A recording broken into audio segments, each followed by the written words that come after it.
Ntivangi Yes I am MC again Opatimania Tina Ashman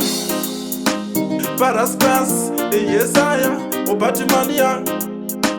Now one of them say Moyo wangu tino waenda sema shua Moyo wangu inganda ikuda sema shua Wafunga kujefura tira shua sema shua Ingarudo ndinaro roma shua Moyo wangu tino waenda sema shua Moyo wangu inganda ikuda sema shua Wafunga kujefura tira shua sema shua Ingarudo ndinaro roma shua Inga wane ndaka kupa namba sepa phone Wani wiki tu wiki anti chakuoni Watashika shua kundisi andiri wani Taisa kwa tafa Javalungu jeni Moyo wangu tino waenda sema shua Moyo wangu inganda ikuda sema shua Wafunga kujefura tira shua sema shua Ingarudo ndinaro roma shua Moyo wangu tino waenda sema shua Moyo wangu inganda ikuda sema shua Wafunga kujefura tira shua sema shua Ingarudo ndinaro roma shua Tikafuka paya mazuva ekutanga Wakandipromisa lafu yekupenga Mumoyo mangu ndakafara zvekubata denga Asi nasi ndoita sendinopenga Zvimwe kuda handina yekutenga Ndichatochema kuna samatenga Kuna Mwari Baba mukuru wedenga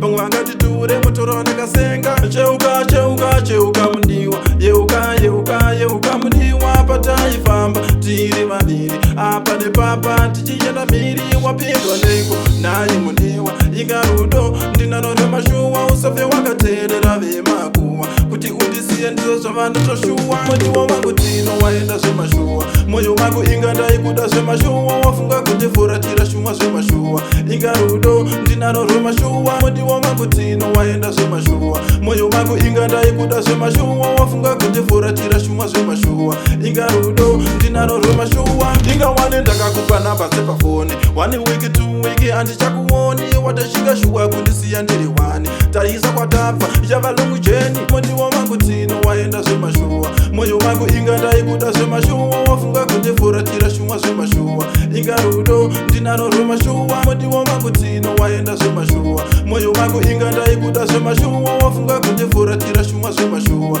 Ingarudo ndinaro roma shuwa Tikafuka paya mazuva ekutanga Wakandipromisa lafu yekupenga Mumoyo mangu ndakafara zvekubata denga Asi nasi ndoita sendinopenga Zvimwe kuda handina yekutenga Ndichatochema kuna samatenga Kuna Mwari Baba mukuru wedenga Pamwe vangatiture mutoro ndakasenga Cheuka cheuka cheuka mundiwa Yeuka yeuka yeuka mundiwa Pataifamba tiri vaviri Apa nepapa tichienda mhiri Wapindwa ndengo naye mundiwa Ingarudo ndinarorema shuwa Usafe wakateerera vemakuwa Kuti undisiye ndizo zvavandotoshuwa Moyo wangu tino waenda zvemashuwa Moyo wangu inganda ikuda zvemashuwa Wafunga kujefura tira shuwa zvemashuwa Ingarudo ndinarorema shuwa Moyo wangu tino waenda zvemashuwa Moyo wangu inganda ikuda zvemashuwa Wafunga kujefura tira shuwa zvemashuwa Ingarudo ndinarorema shuwa Inga wane ndakakupa namba sepa phone Wani wiki tu wiki andichakuoni Watashika shuwa kundisiya ndiri wani Taisa kwa tafa Javalungu jeni Ashmani Papita.